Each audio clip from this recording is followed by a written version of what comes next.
right, with that little bit, let's get started. We've got some really interesting stuff to go over this morning. Tina, would you open us this morning?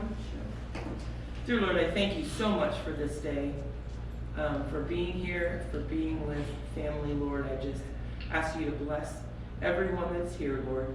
I think of Pastor and Cheryl, Lord, with the sickness that they find Pastor has, Lord, just continue to uplift and strengthen his body. Lord, thank you so much for this church, for Pastor Harry. Lord, be with us now as we dive further into Ecclesiastes. In Jesus' name, amen. Amen. Yeah, Cheryl still is testing negative. She's still feeling good. And if you know anything about Cheryl from Pastor's last bout, she has him out walking like 3 or 4 miles a day in the sunshine. So, yeah. Sucking in that, getting that vitamin D going. And, yeah. So, all right. Well, moving on with Ecclesiastes, the well-lived life. We're in chapter 6 today, and essentially what we're going to see is Solomon's going to give us some advice. Now, generally, advice isn't something that we actually like, although I get opinions all the time. What would you advise somebody to do that? No, I wouldn't. Well, didn't you like it? No, I liked it just fine. Well, why wouldn't you advise? Because I don't give it. It's interesting that oftentimes even when somebody asks you for advice, they don't actually want it. What they want is an affirmation of what they've already chosen to do. But Solomon, in talking to his people, is going to give us some advice, so we can take a look at that. Well, let's go back and kind of review chapter 5 last week real quick. A couple of interesting points. Probably one of the big ones right from the beginning. The first thing to be careful about when you go to worship is your what? Attitude. Is your attitude. Is your attitude set to go in to worship? Or are you busy worrying about business? Did you have a fight with the spouse? Are you worried about your kids that are 18 now and screwing up? Or 22 or 30 or 40? Where is your attitude? And the first thing Solomon says is, my attitude has to be set to be in worship, or you're just not going to probably get there. So check your attitude. Your pastor always kind of jokes about the magic parking lot. It shouldn't be a magic parking lot, but it should be one where I'm saying, you know what, I'm in church. My attitude here is to begin to worship. Worship in song, worship in teaching, worship in listening, but worship in my attitude. The reader of Ecclesiastes is warned not to be what when corruption is discovered in high places? Surprised. So here's Solomon talking to Americans several thousand years later and said, don't be shocked when there's corruption in the government. In fact, if you're not shocked, what does that mean? You're part of it. Well, no. Well, hopefully not. You know it goes on. Somebody went to a dark place there. But you should be expecting it. It shouldn't be a surprise because it should be something that, well, yep, this is probably something I'm going to expect to see in one level or another.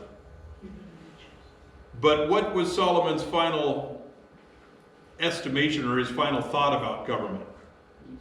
That you're better off with government than without it. Yes, even with corruption in high places. Yes. That it ends up providing for all of society. I gave you 7 reasons why pursuing wealth, or I didn't, Solomon did. 7 reasons why pursuing wealth is a poor investment of time and energy. Well, number 6 states that wealth is an insecure basis for what? Happiness. Wealth is a very insecure basis for happiness. In fact, is way too often what Solomon pointed out to us is, do you own wealth? Or does wealth own you? And way too often, wealth becomes owning you. and you're busy trying to secure it, hold on to it, maybe make some more, and then all of a sudden you're busy and wealth ends up owning you. And that kind of goes into my last review question, which is, what has God given us so that we can enjoy what He has provided to each of us in our lives? Liberty. He's given us the freedom to choose to be content with what He has given us. And not only to be content, but to enjoy, this is what God has allotted me. Pretty good stuff. To get our focus right about everything in our lives. So with this advice thing, kind of going back to the title of the lesson, there's all kinds of advice out there. I particularly like this one. Good advice is something that your children ignore, but it's perfectly safe for them to give to their children. I love that. Yeah. It's perfect good for them to ignore, but they're more than willing to give it to their children. Julia Galef, probably somebody that most of you have never heard of. She's the host of the Rationally Speaking podcast and author of The Scout Mindset. She once talked about the problem with advice when she said this: I think most recommendations are bad because they are one size fit all. Advice like take more risk, or don't be so hard on yourself, or work harder. The problem is that some people need to take more risk, while others need to take fewer risk. Some people need to ease up on themselves, while others are already way too self-forgiving. Some people need to work harder, while others are already skating on the edge of burnout, and so on. So her problem with advice is that it tends to be a one-size-fits-all. And is any of our lives mirror images of somebody else's? No. Even if you're going through a similar situation, there are vast differences in personality, in location, in timing, in people who are surrounding you, all of this stuff. And so her problem with advice is that it tends to be this one-size-fits-all, and the chance of that piece of advice fitting right to that exact person is probably almost nil. Today we're going to look at some advice that Solomon has given us for a couple of topics. And chapter 6 really kind of elaborates the thoughts that Solomon ended with in chapter 5. So here in chapter 6, we're going to take right that in, those 7 things that we finished up with last week, and he's going to kind of elaborate on that here in chapter 6. He's recognized that God gives some people power and wealth, and others not. But he firmly believes that both should learn to enjoy what God has given them without either complaint or pride. The real blessing is to be able to enjoy what God has given you in your life. He said that's the real blessing. And we've already seen that through the first 5 chapters a couple of times. And he's going to reiterate that here yet again today. So we kind of finished with money, and I had it marked as money part 1 last week. So now we're going to start in with money part 2. So let's go into the book of Ecclesiastes, and would somebody read the first 6 verses? Go ahead. I have seen another evil under the sun, and it weighs heavily on men. God gives a man wealth, possessions, and honor, so that he lacks nothing his heart desires. But God does not enable him to enjoy them, and a stranger enjoys them instead. This is meaningless, a grievous evil. A man may have 100 children and live many years, yet no matter how long he lives, if he cannot enjoy the prosperity and does not receive proper burial, I say that a stillborn child is better off than he. It comes without meaning, it departs in darkness, and in darkness its name is shrouded. Though it never saw the sun or do anything, it has more rest than does that man. Even if he lives 1,000 years, twice over, but fails to enjoy his prosperity, do not all go to the same place. So right there in verse 1, Solomon notes that this problem weighs heavily on mankind. I.e., it's not uncommon. Everybody kind of has that thought at some point or another. And he initially says that nothing is more pitiful than to be rich, but unable to enjoy it. No amount of prosperity can make up for a life without joy. If God doesn't allow the wealthy person to enjoy life due to poor health, a bad attitude, or some other problem, they are to be pitied no matter how rich they are, because they're getting nothing out of having all of that cash. And having worked around a lot of very wealthy people over the course of my career, including one billionaire, they would trade all of it for health and the ability to enjoy life. Every one of them. But yet, all too often, it becomes this consuming thing. See, we've all heard or read about a rich or powerful person who kind of fits that description. Oftentimes, and the magazines are full of stories about the rich and famous who are just absolutely miserable in their lives and end up killing themselves. This is often a person who only knows how to work. And if they were, and they work as if they were forced to do so against their will. They essentially make themselves into slave labor. They are forced to work, but it's not some outside person holding them to the fire. It's themselves holding themselves to the fire. And they cannot not work. He or she accumulates wealth, but it never ends up actually helping them. And Solomon said, man, that person is just to be pitied. They're out there busting it. They're making it. And yet there is no joy in their life. And just to make sure that his readers understand that, he goes into a bit of hyperbole. And I never use hyperbole. Neither does Cindy. But a lot of times you can use hyperbole to really grab somebody's attention and drive the point home. So to the people of Solomon's time, having a lot of children and a long life were the signs of true security. Because if you had a bunch of kids, you were going to be taken care of. If you had a very long life, then you're going to be able to accomplish things and be something and be somewhere. So that was a sign of security and success that would lead to happiness. So he uses that mindset, understanding who he's writing to enter into his hyperbole. And Solomon takes it to this extreme by saying that even if you had 100 children, not just 5, like I did, if you had 100, and you lived for 2,000 years, he says it reads 1,000 years twice over. So 2,000 years. So if you lived for 2,000 years and you had 100 kids, that they would be empty achievements if you didn't enjoy life while you were living.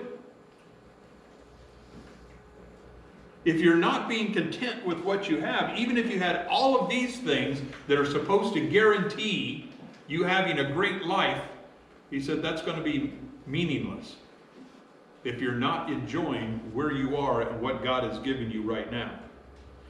So much so that even when you do die, he talks about not being given a proper burial and remembered. And he compares that to a stillborn child. And he said that stillborn child is better off having never had the opportunity to enjoy life and then missed it, as opposed to you who've had this life, who've had all of this stuff and missed out enjoying life. So why does it say in chapter 5, verse 19, that God has given people the power to enjoy them, and then in chapter 6 he said he has not given the power to enjoy them? In which verse? Well, chapter 5, the last chapter. Yeah, I got that one. Everyone to whom God has given wealth and possessions and the power to enjoy them. But then the very next 2 verses later, it says God does not give him the power to enjoy but in context here, he's talking about riches and wealth. Are you talking about in which verse? 20? Verse 2. Verse 2 says, yet God does not give him power to enjoy them, but a couple of verses before that, Right. 19, it says, everyone also to whom God has given wealth and possessions and power to enjoy them. So you have the choice. That's where we ended last week with that liberty. But now he's saying that in and of themselves, that's not going to do it. So God's not making you do it. You have Right. It comes down to a choice and an attitude. Much as our choice for salvation. Who is salvation available to? Everyone. But what does it come down to? It comes down to that choice. And so that's where Solomon is going with it. Here. Good question.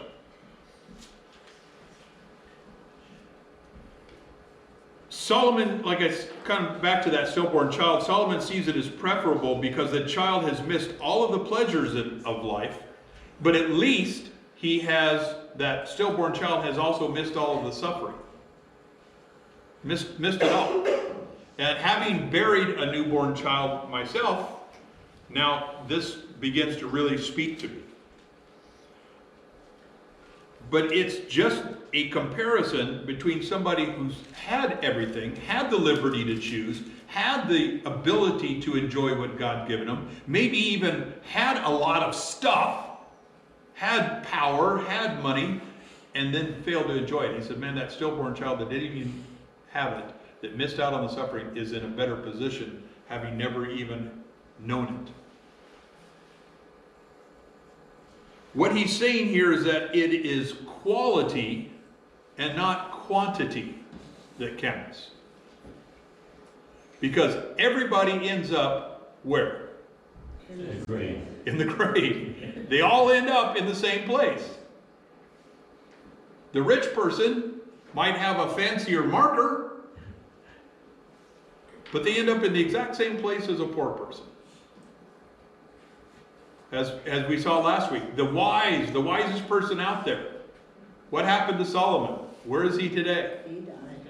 In the ground. Right along with one of the beggars from Jerusalem. Again, a fancier place, a bigger funeral, but the end became the same. So that's where he kind of finishes up that whole money talk that we began with last week. And again, are you beginning to see now a recurring theme in Solomon's thinking? It's about being content with what a sovereign God has said, this is for you. And enjoy it. Not just endure it, but to enjoy it. At prayer meeting last Wednesday, we started off before we ever actually went into the prayer list, which is long, we spent probably 20 or 30 minutes just praising God and saying thank you. Before we ever got to the list. Because we wanted to focus again on enjoying and saying thank you for what God has given us. Including governments that we disagree with, diseases that we can't seem to get rid of, all of these things. Everything that God has given us, and how can I be content and enjoy what God has given me? So with that kind of in mind, now he's going to give us 3 proverbs, because he wrote a great deal of Proverbs, and you've already seen through the first 5 chapters that it's just loaded with Proverbs here as well. So let's go on back into Ecclesiastes and read verses 7 through 9. Give me another reader. Go ahead, Juanita.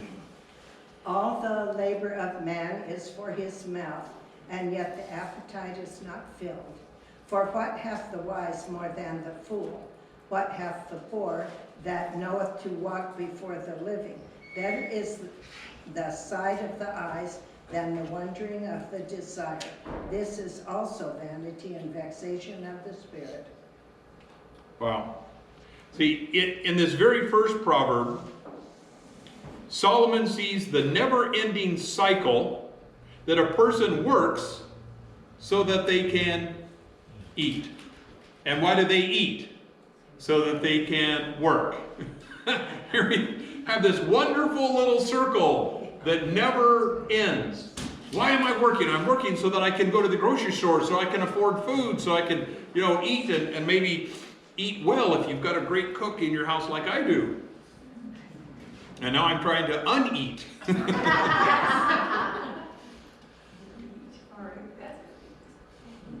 Which is a good problem to have. But then what am I eating for? How am I enjoying it? But so that I can work, so that I can go back to the grocery store, so that I can buy more. And here we go. And Solomon's recognizing this vicious cycle. Essentially, he says, you know what? There is no permanent satisfaction with that stuff. Because tomorrow, what's going to happen? You're going to be hungry again. And if you're watching what you eat and doing all that kind of stuff, there's a chance you're going to wake up in the morning already hungry. That's your stomach talking to you. Because, you didn't have 5,000 calories in a bowl of ice cream right before bed. The mouth here, where it says the mouth, and some translations say stomach, the mouth here is indicative of the center of man's longings. The appetite still craves more, and desire becomes progressive and insatiable. I have to do it more. I have to do it some more. I have to do it some more. Of course, again, who designed us that way? Absolutely. And he designed us that way to be dependent on him to provide what we need. Because when we suddenly get very full, after you've had a big meal and you're just stuffed and you're trying to keep your eyeballs open, how interested are you in eating again? Now, are you going to be interested in eating again in a few hours? Yeah, probably.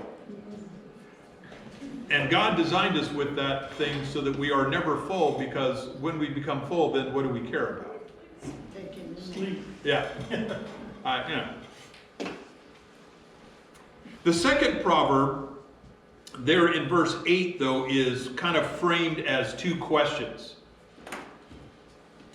And through those two questions, Solomon sees no ultimate advantage in the wise over the foolish, as the end result for both is the same. So he's restating that thing again. What advantage does the wise man have over the fool? What advantage is there for the poor person who knows how to conduct himself before others? The first question is easy. That wise man and over the fool.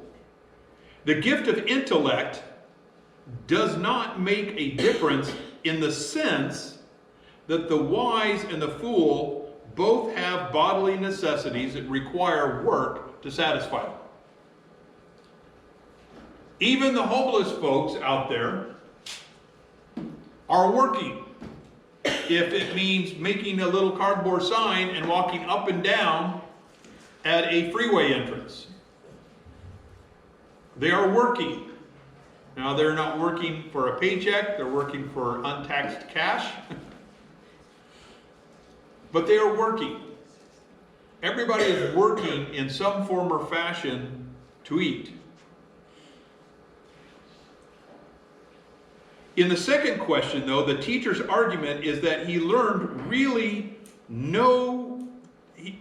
have no significant advantage over the ignorant, and the sound judgment and social skills don't do a poor man all that much good. Especially if the untrained person has learned how to enjoy the life that he has and the well-educated person has not. Now, is Solomon saying there's something wrong with going to school and learning more stuff? Not even. Is Solomon saying there's something bad about learning manners and how to conduct yourself properly in society? Absolutely not. But he said that is not an advantage to you if you haven't learned to be content and enjoy where you are. Because if you get there and you're discontent and you're not enjoying it, what advantage have you given yourself? Worldly speaking, all kinds of stuff. But center of your soul, who you are, he said that is no advantage at all. And then the third proverb ties them all together. There in verse 9. Better what the eyes see than wondering desire. This too is futile and a pursuit of the wind. This third proverb, again, like I said, ties them all together by stating that it's better to be satisfied with what one has, such as money, knowledge, position, than to be continually driven to obtain even more as a way to obtain happiness. There is nothing wrong with trying to better your financial position. There is nothing wrong with trying to go back to school and get more education. There is nothing wrong with trying to, if you're still in the workforce, of trying to improve your position at work and become a stupid advisor. Not that I ever said that about any of my sergeants or lieutenants.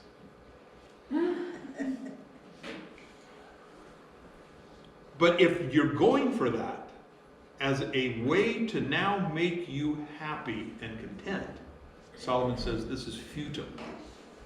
You are chasing the wind. You are not going to catch it by making those kinds of efforts. This can be restated in our common maxim of a bird in the hand is worth two in the bush. Yes, I can double my, if I just get, and that old phrase says, be content with what you have. Now, are you going to maybe still try to go after the other two? Absolutely, not a problem. But if I'm already content and happy with what I have, and if I don't get those two, where am I at? I'm still content and happy with what God has given me.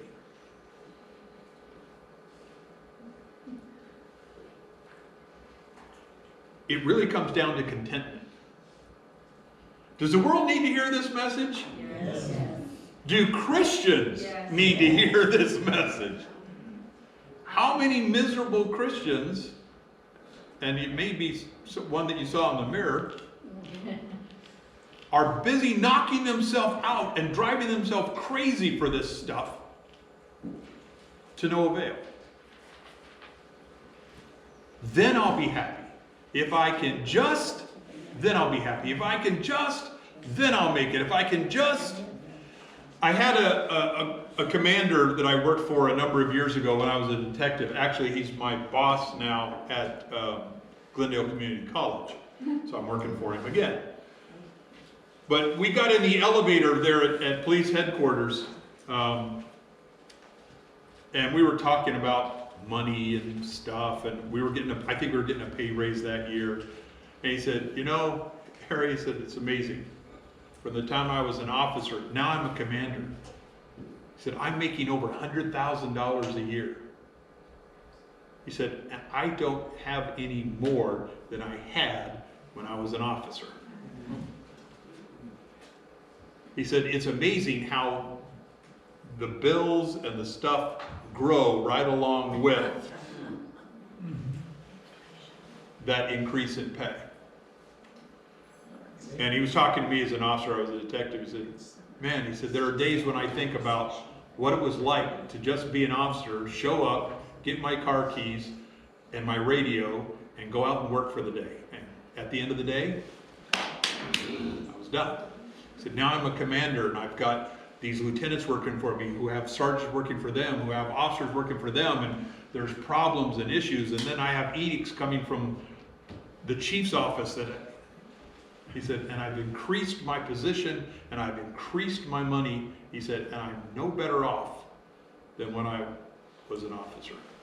I remember that for years. That was a long time ago. It was 20 some odd years ago we had that conversation. But it fits exactly with what Solomon is teaching. That commander inadvertently learned what Solomon had written down thousands of years ago.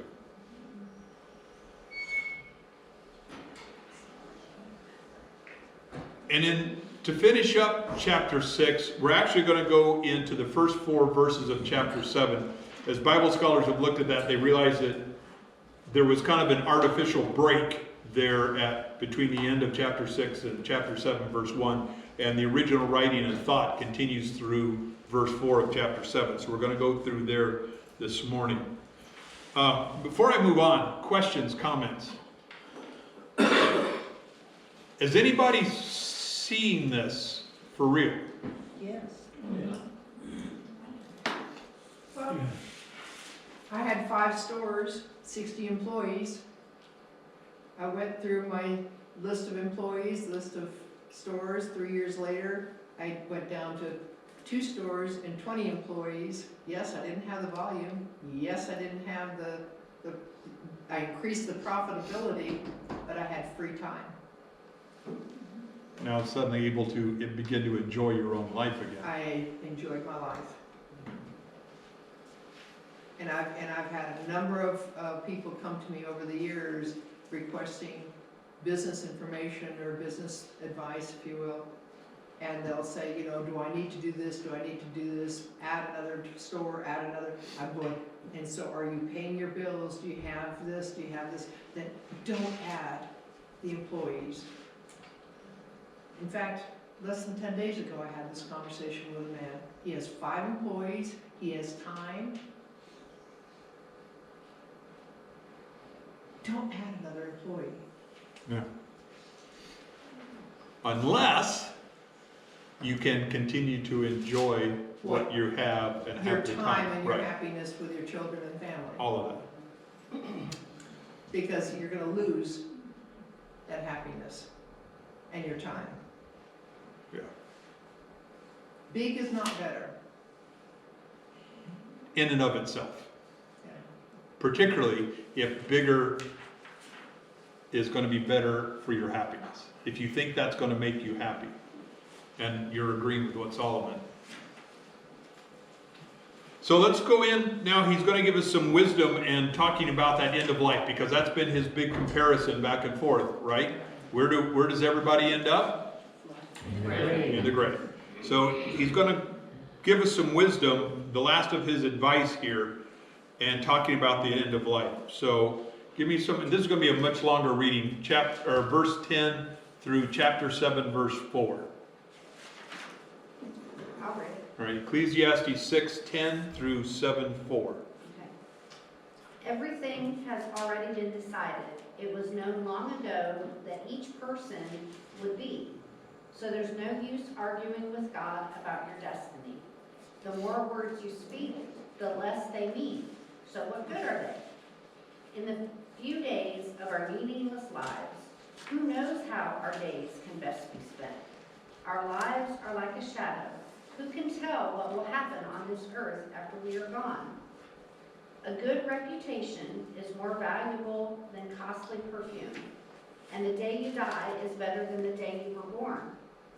Better to spend your time at funerals than at parties. After all, everyone dies, so the living should take this to heart. Sorrow is better than laughter, for sadness has a refining influence on us.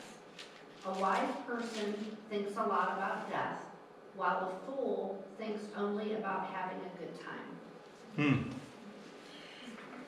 Now this section really has two distinct concepts. In verses 10 through 12, we see a reflection of the fall of humanity as recorded in the book of Genesis. Because we've already seen Solomon refer back to that a couple of times already. Whatever exists has been given its name long ago. Then in verses 1 through 4, we read very succinct comments about how important it is for someone to confront their own mortality.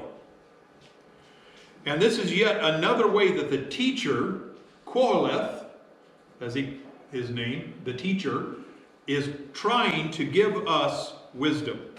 He wants to lead the reader into making wise decisions. Verse 10 looks back at the naming of things in creation by Adam, one of his jobs.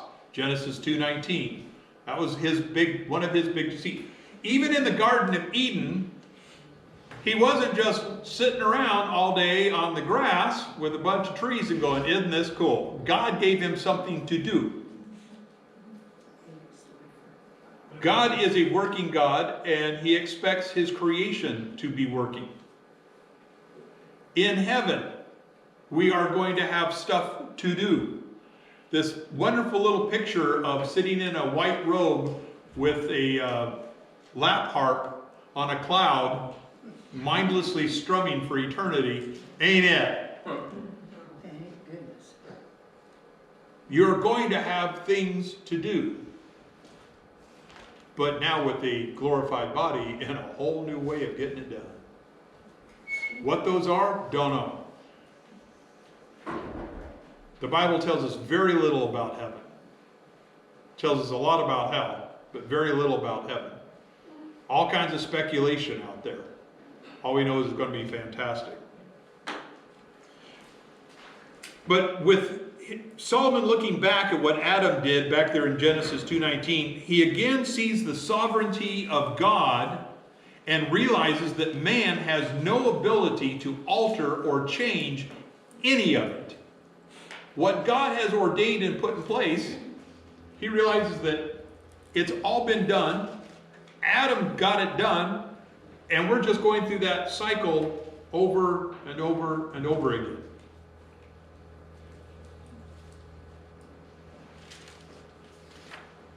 Man cannot contend with God, which is one of the things that Adam learned at the tree of knowledge.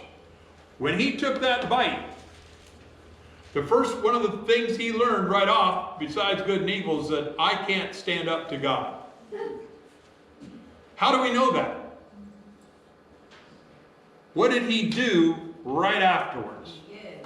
He hid. He tried to make clothes for himself out of fig leaves. I had a fig tree. My kids hated it because they had to go out and pick up all the figs as they fell and whatnot. Ants. But those leaves ain't very big. And they're itchy. And they're itchy. Of all the plants and leaves I can imagine out there, the fig tree is not one that I would have chosen right off the top. But he learned he could not contend with God because he immediately hid and then tried to cover himself, which is another form of hiding. I'm going to hide my form. People continually have to learn this principle, I'm afraid. Give me two more readers. Isaiah 45:9 and Romans 9:20. Who's got Isaiah 45:9? Or willing to look it up? Isaiah 45:9 and Romans 9:20. Give me another reader. Who? Cindy? Okay. See, people are continually having to learn this principle that we can't contend with God. Isaiah 45:9. Woe to him who strives with his maker. Let the potsherd strive with the potsherds of the earth. Shall the clay say to him who forms it, what are you making? Or shall your handiwork say, he has no hands? Yeah. So can the clay say to the potter, you're not doing it right? Or the potsherds, the broken pieces, say to the potter, hey, you need to do something about this. I got missing parts. Romans 9:20. On the contrary, who are you, O man, who answers back to God? The thing molded will not say to the molder, why did you make me like this? Will it? Thousands of years apart, and we have a continuation of an idea between Paul and Isaiah. And Solomon, in the middle of those two guys, said, you know what? Adam Adam learned this a long time ago. How come mankind still has to learn this again and again and again? And even as Christians, at least if you're anything like me, I have to go back and learn this lesson again and again and again. I cannot contend with God. Then in verse 11, Solomon says that it's to waste a lot of words talking about it. And it's to indulge in vain and idle nonsense. Doesn't cut us any slack, does he? Running your yapper about this stuff is, he said, it's just ends up in being nonsense. When I worked a lot of the strikes and protests, I dealt with a lot of the anarchists. They were always out there for one protest or another. And unlike the rest of my contemporaries, I used to love to go and interact with them. It was a way to keep them occupied and out of doing something even more stupid. But B, I enjoyed the mental exercise of talking to them about their anarchist positions. And invariably, the conversation would start here, and then as I would ask them the questions and follow up with their points that they were trying to make, we would end up going in this conversation as I say, well then, how does that justify this? How does that bring this? And we would come all the way back to the starting point. I said, okay, you realize that's where we started, right? Your logic went in a circle. You can't do that. Logic has to go from A to B. It can't go from A to A. And then they'd get confused, and then they'd start all over again, try to show me why their position was correct. So I would very calmly stand there and talk to them. And usually about the second or third time as we got back to point A again, then they would catch it and realize, oh man, back to where I started. Okay, this doesn't work. And I loved to see that little spark of recognition come in there. And then they'd get frustrated at me because they were hard and fast in what they believed, and off they would go. Well, it just is. Oh, okay. Excellent logic. Thank you. It just is. None of the great thinkers and writers, none, and think about all the great thinkers and writers that have been on this planet, have substantially added to what Adam learned about his standing before God.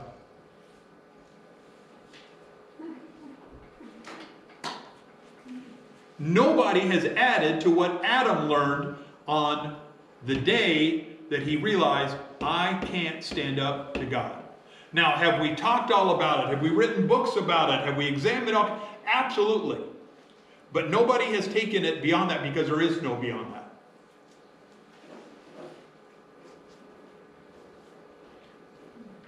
In fact, more exhaustive attempts at explaining the human situation really tend to only confuse and confound the facts and are of no real benefit to humanity overall.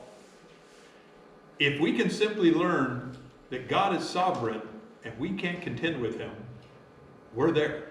We now know everything that we need to know. Kiss. Yep. Keep it simple. This leads us right into the question, though, found in verse 12. For who knows what is good for man's life in the few days of his futile life that he spends like a shadow? So he has this question, and that leads us right into that question. Solomon saw that we are all locked into the system that God has put in place and is in control of. We're a part of it. We can't tell what is best for us because our perspective is much too limited.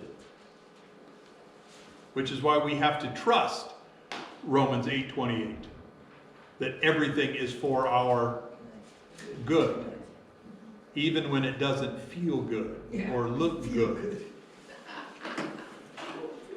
or is not good by the world's estimation.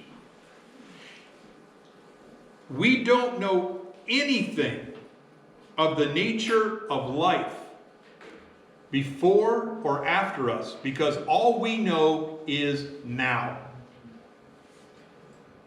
And if we fail to make the most of now that God has placed us in, then we've really lost it all.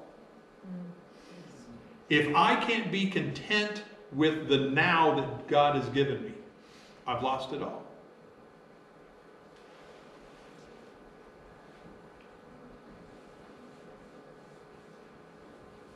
As you digest all of that, Solomon now gives those comments about confronting the very real fact of our own mortality. He begins with what the Bible scholars believe was a popular proverb at the time: a good name is better than perfume. But look at what he adds to that. The day of death is better than the day of birth. But that good name is better than a day of perfume. He said, your reputation is the best thing that you can have. I have friends of ours. He was also an officer. He was on a number of years before me. Cindy and his wife are very good friends. In fact, she called Cindy for some advice the other day because her daughter and grandchildren are moving to Texas, and she's going to be bereft of her grandchildren. So she called Cindy and said, all of your grandchildren are been spread to the four winds. How do you deal with that? But his reputation on the police department, he's a Christian. He never used a four-letter word, even in repeating what somebody else had said, unless it was required on the stand in court. He had a reputation, he had a couple of reputations, but his positive reputation was that this man would not ever treat somebody badly, particularly verbally. One day he wrote a citation to somebody, and they called in, and this is a very common thing, they called in to the sergeant to complain about how they had been treated, trying to get him in trouble. So the sergeant took the call, dutifully began making notes, got the guy's name and phone number, and said, okay, we'll open up an investigation. Okay, now tell me what he did. Well, he stopped me, it was a bogus stop, blah, blah. And then he began to use, quoting the officer, the curse words that the officer had called him. The sergeant put his pen down. On the phone said, sir or ma'am, I forget. I'm going to go with sir. That keeps me out of trouble. Sir, you are a liar. The guy lost his mind. What are you? I'm not. He said, the whole story I was writing down, I was going with, right until you started telling me how that officer cursed you and called you those four-letter words and used those four-letter words. That officer has never used one of those words in his life, to my knowledge. You are a liar. This call is done. A good reputation is better than perfume. His reputation was such that when somebody wanted to call in a complaint, now had the officer said, the caller said, well, he was rude, he stood over me and was, demanding, and so he would have taken it and probably would have had an investigation. I don't know where it had gone. But as soon as he lied, embellished with this stuff, the reputation came out and said, nope, now I know you're lying.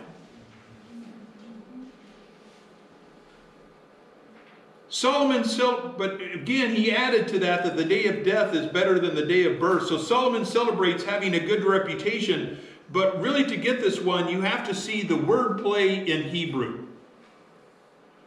The word name, having a good name, is the word Shem. See, Solomon's very clever here. While perfume or ointment, depending on your translation, is Shemen. Shem and Shemen. Having a good Shem is like having good Shemen. So there's a nice wordplay in Hebrew that if we were reading Hebrew, you'd go, oh, okay, that was clever. Ointment was used both at the time of birth and the time of death. We still do that today. Moms, what happens when they first take that baby? What do they start doing? After they clean it up, the goop they put on the eyes, some of the other stuff to prevent infection. We still do it today. It was not, we didn't invent it. And Solomon's using that word picture to say that good name is like good ointment that happens both at birth and at death. Now, the reason that the day of death is to be chosen over the day of birth is that the newborn has had no opportunity to earn that good name. But if a person on their deathbed has maintained a positive reputation, then he is blessed. We've had a number of funerals here at the church recently. And almost to a, well, not almost, to a person, they have all had great reputations. And how has that affected then their service? As people remembering, this is what that person was like. This is what that person did in their community. This is what that person did in their family.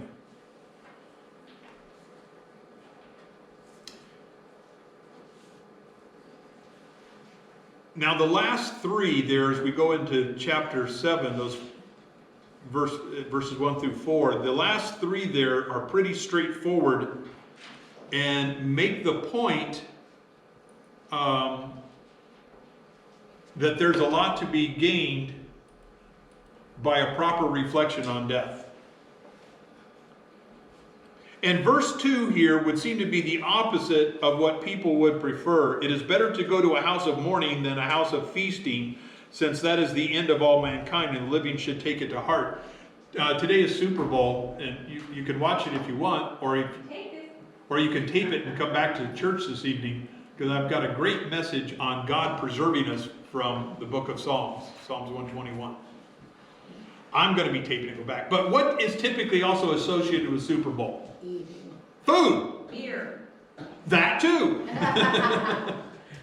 But lots of intake. Lots of caloric intake. That's just a part of the culture with that game. And that's what people kind of tend to prefer. But Solomon says that the house of mourning is where people meet together to celebrate the funeral of a deceased friend, but also where they now begin to think about the meaning of life. How often are you thinking about the meaning of life when there's bowls of Chex Mix and peanut M&Ms and adequate amounts of yellow bubbly liquid, if that's what you're serving, and I was just thinking about the commercial. well, yeah, and wings and stuff. How many, while you're busy gorging on all that kind of stuff, how often do you think, well, what's the true meaning of life here? Right. Chicken. Chicken wing. In fact, it's at funerals where that becomes our mindset. The house of feasting is where people go to indulge their appetites in eating and drinking, and oftentimes to great excess. And Solomon says, you know what? It's better in that house of mourning where I'm beginning to think about my own life than when there's just a ton of stuff and all I'm doing is busy partying my brains out. Remember what Solomon is looking for. He is looking for the lasting meaning in life. And he said, you know what? It's better in this place where I'm thinking about that meaning of life than at the party where I'm not thinking about anything but how many more wings can I stuff down my gullet? And how bad is this going to hurt me later? Then verse 3 follows in the same vein as it makes the reader think. Grief is better than laughter, for when a face is sad, a heart may be glad.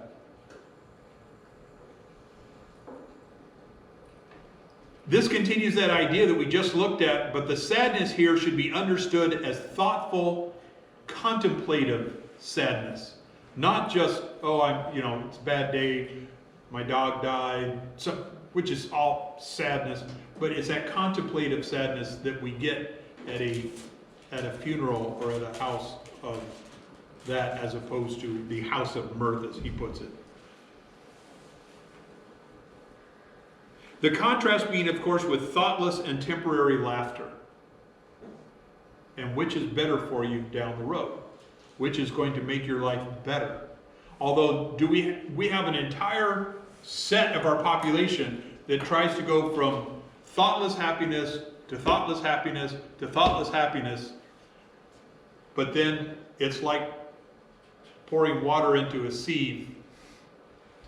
Just all, if you put it in fast enough, yeah, it fills it up, and then seconds later it's gone. Although we may have many occasions for laughter with others, Solomon realizes that we meet death personally once. We have a lot of time to go to dinner, hopefully, to go to dinner with friends, to be at taco gatherings after church, to get together for, all the various events and to enjoy life. I've got to go to dinner with Paul and Melinda a number of times. We always have a great time. There's times for that. But we meet death personally once. And we need to be thinking about that. Am I ready for that? My middle brother has stage 4 cancer. We just found out first of the year. It's in his bones. Had lung cancer. Never smoked. And now that, he's on some special medicine. Initially, he thought he might not have the rest of the year. And now it's looking like maybe if this new med does its thing, that he could have some more time on the planet. But all of a sudden it became very real to him. And it's because of that Solomon asserts that it's a good thing for the mind or the heart to have to come to terms with the fact of death and its meaning, because that will then lead us back to the right relationship with God, who's the sovereign controller of it all. Mm-hmm. And has a place for us if we trust him and turn our life over to that. Verse 4 finishes this same line of thinking. You see verses 1 through 4 are all kind of just as he talks about this and thinking about this concept. This is the natural conclusion from what was said that we just read in verses 2 and 3. The wise person is one who recognizes the serious side of life and knows where to learn lessons of high moral meaning, instead of just going from one slap-happy thing to the next and trying to make that the fulfillment of their life. Neighbors, I only have 2 neighbors. I'm very fortunate. Sorry to disturb everybody. Because I have an old golf course behind me, and the houses in front of me face 2 other roads, so I just have their side yard. So I have 2 neighbors.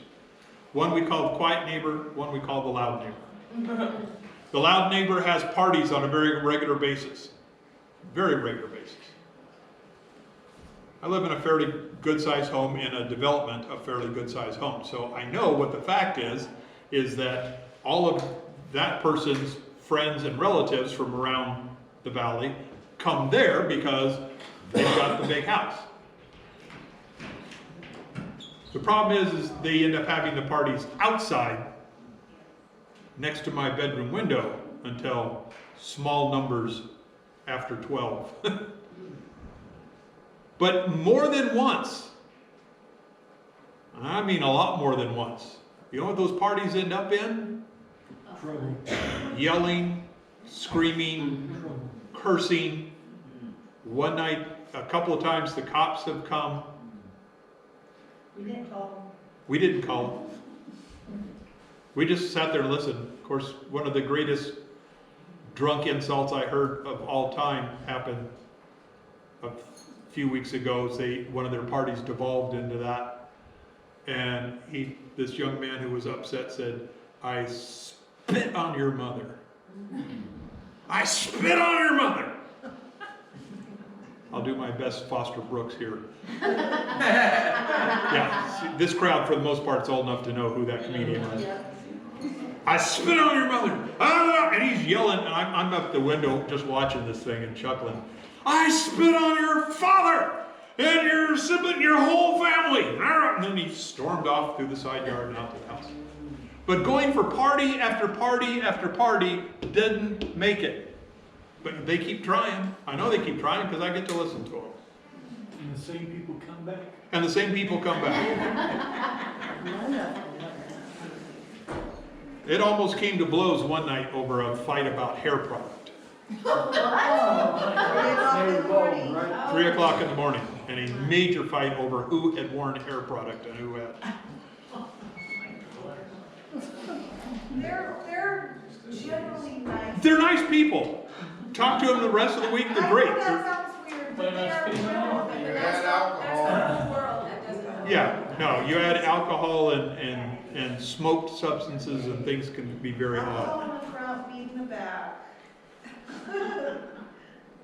And so Solomon looks at that and says, going to that party after party after party mindset, it's better to go to that house of sadness and begin to contemplate on my own life and that this is going to end. And what am I doing and how am I enjoying what God has handed me? Who is sovereign? And if He is sovereign and He's handed me this, what am I doing with it now? They will consider scenes of sorrow and suffering and reflect upon them as to how best to conduct their own life now. But the heart of fools is in the house of mirth. The fool who thinks of nothing but present enjoyment and how to make life pass pleasantly turns away from these mournful scenes and only goes there so that he may drown his care and be thoughtless and happy for a moment. And Solomon's assessment of all of that? It's vanity. It is futile. It is vanity. You are chasing the wind. And just like chasing the wind, you're not going to catch it. Isn't it amazing? The guy who lived about 4,500 years ago describes people in Levine, Arizona, 2022, right exactly as we are. So when Solomon says there is nothing new under the sun, there's nothing new under the sun. Rick, would you close this morning, sir? Father, we thank you for the messages that you continue to give us, the lessons that we need for our life, the lessons to give us your wisdom and not keep chasing the wind.